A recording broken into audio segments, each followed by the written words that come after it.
Hoje eu vou falar um pouquinho sobre bipolaridade. Eu fui perguntado uns dias atrás sobre a bipolaridade e pediram uma definição ou como o processo de bipolaridade funciona para uma pessoa ou no cérebro dela. A gente tem os graus de bipolaridade. A gente tem a bipolaridade do tipo 1 e a bipolaridade do tipo 2. A mais comum é do tipo 2, tá, gente? E ela é caracterizada principalmente por episódios de depressão. Isso que diferencia ela do tipo 1. Os casos de depressão são muito maiores. E tem uma coisa que a gente chama hipomania, que são as manias. Na bipolaridade tipo 1, as manias são muito mais excessivas e elas alternam o meio que você vive.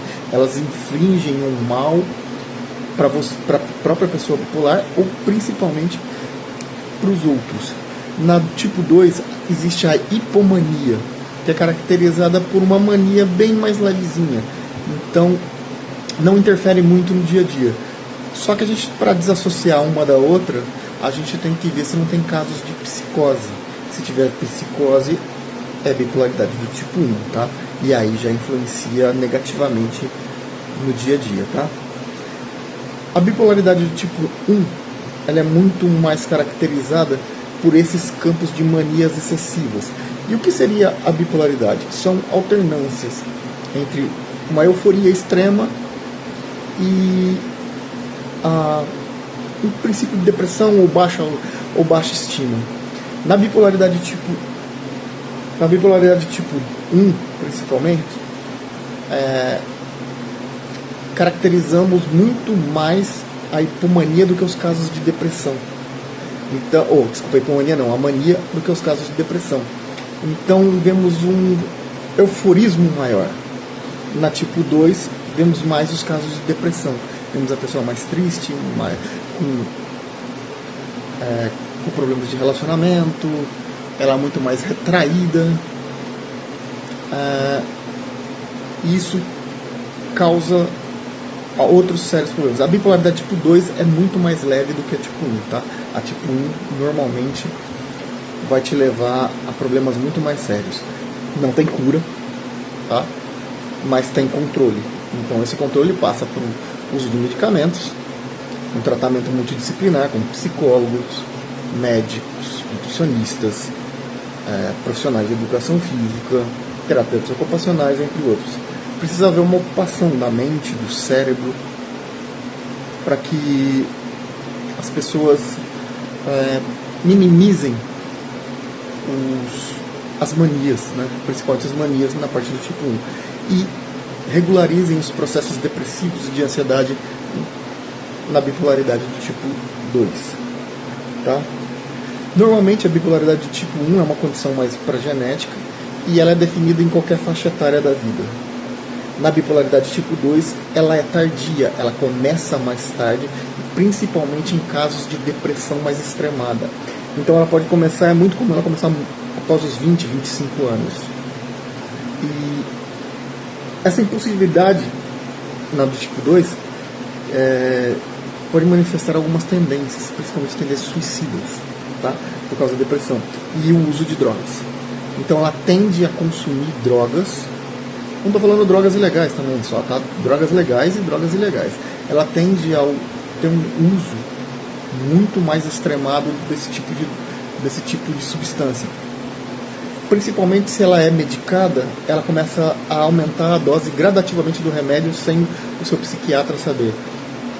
E quando ela vê que ela não tem os princípios de euforismo que ela quer por causa da medicação, por causa dos níveis dopaminérgicos, adrenérgicos, ocitocina, oxitocina, endorfinas, as coisas que o medicamento controla, ela pode começar a usar substâncias ilegais que possam gerar isso, como o uso de barbitúricos, como o uso de opioides, como o uso também de cocaína, que seria um dos opioides, tá?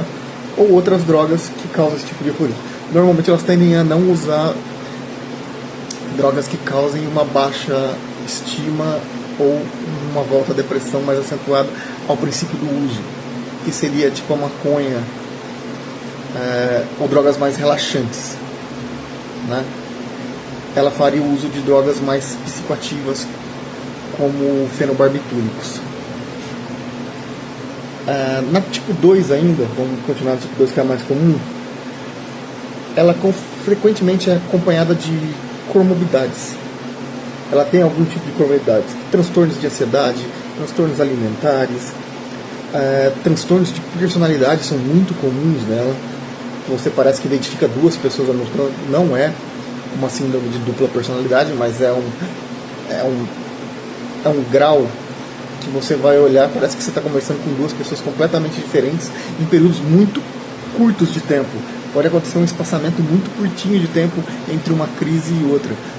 Ou pode ser que um dia ela esteja um princípio muito mais depressivo, no outro eufórico, parece que você realmente não reconhece a pessoa. Mas são princípios que levam essa pessoa a ter algum estresse, algum problema de relacionamento mais severo, e isso é muito caracterizado na do tipo 2, tá? E também vem o uso, que eu já falei, de substâncias que podem acentuar esse tipo de comorbidades, que são as crises de ansiedade, que são as crises alimentares, que são os transtornos de personalidade. Na bipolaridade tipo 2, a gente pode conversar com a pessoa, e eu sei que é difícil lidar com elas. É bem complicado lidar com elas. E para isso, não só as pessoas que convivem, mas os profissionais têm que ter em mente que o uso de técnicas, principalmente pelos profissionais, levam a um efeito supracalmante e que tendem a minimizar os embates. Porque a gente tem que evitar discussões. Essas discussões não levarão a nada e poderão agravar o quadro da pessoa, e a outra pessoa que está tentando se relacionar e tentando discutir também não vai resolver muito a vida, vai ser um problema sério.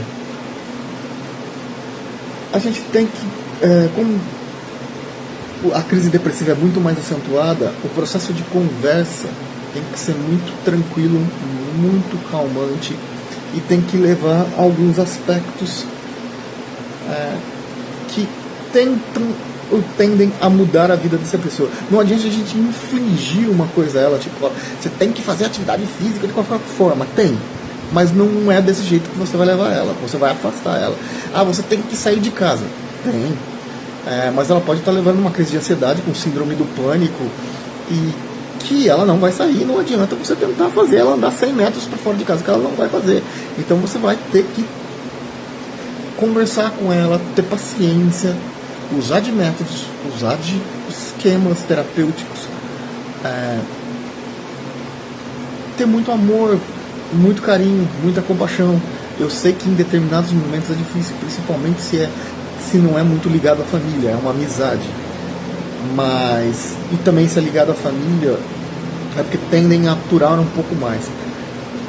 Mas esse processo faz parte, porque você vai ver que a pessoa que está tentando ajudar vai entender que ela não está conseguindo e não está vendo futuro naquilo, então ela tende a desistir.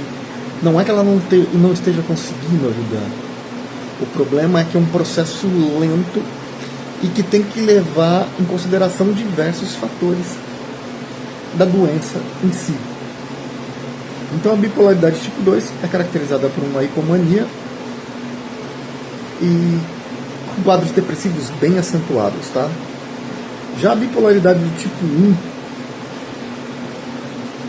desculpa, tá doendo meu pescoço. A bipolaridade do tipo 1, ela é caracterizada muito, que eu já falei, pela pneumonia e por alguns sintomas acompanhados de psicose, tá?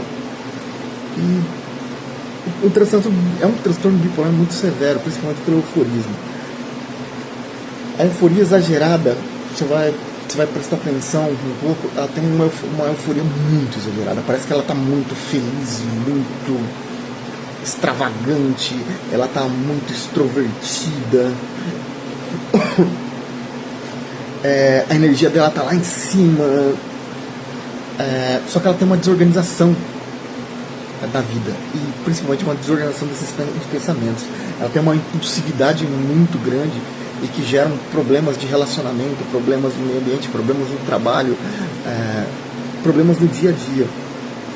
Ela tem um pensamento extremamente acelerado. E esse pensamento extremamente acelerado leva a essa desorganização dos pensamentos e que leva ela a ter problemas de como conformar esses pensamentos e colocar eles em prática no seu dia a dia, no seu trabalho, nos seus relacionamentos, em outras atividades. Ela tem tende a ter um comportamento imprudente. Tipo, ela tá vendo 1 milhão de carros passar na rua, ela quer atravessar a rua de qualquer forma e atravessa correndo um risco desnecessário. Ela fala, aquilo lá não vai me machucar em determinada coisa. Vai lá e machuca. Eu posso pegar nessa panela quente aqui que eu não vou queimar a mão. Ela vai lá e põe a mão na panela quente e queima a mão. Então ela tende a ter comportamentos impulsivos e imprudentes muito frequentes. Isso são manias e que podem gerar graus de psicose elevados.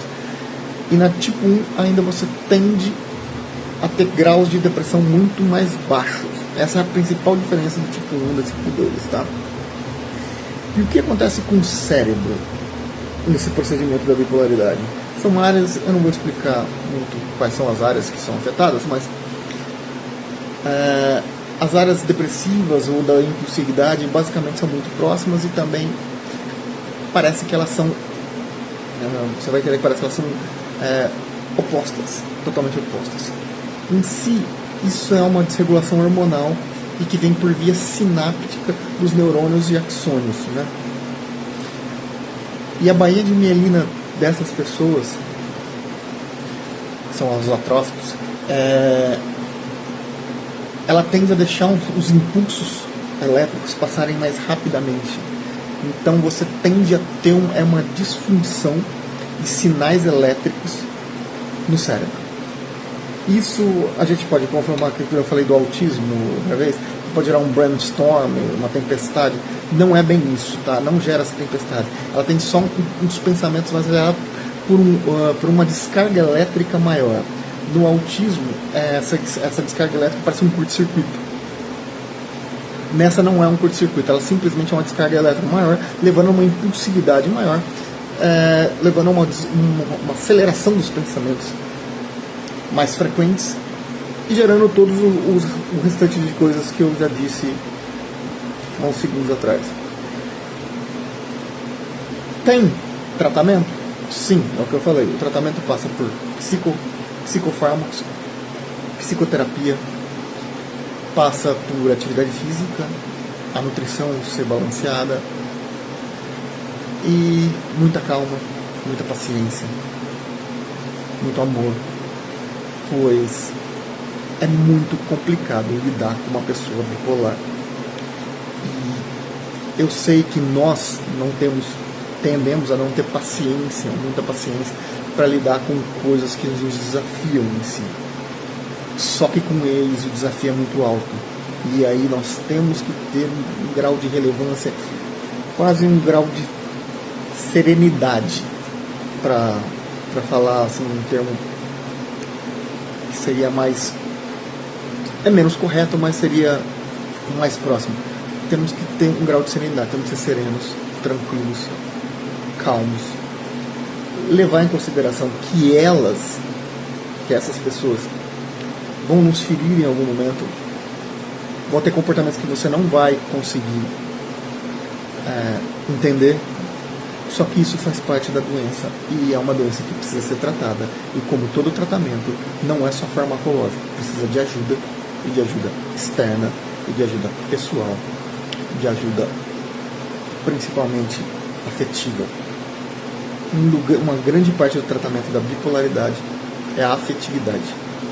É simplesmente saber que, por amor, relevamos algumas situações e por amor é que a gente vai tentar fazer o controle dessa doença.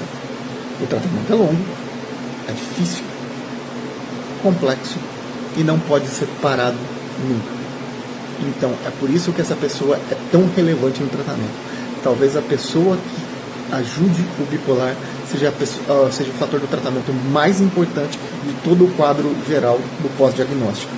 Então, o principal medicamento é a cura pelo afeto.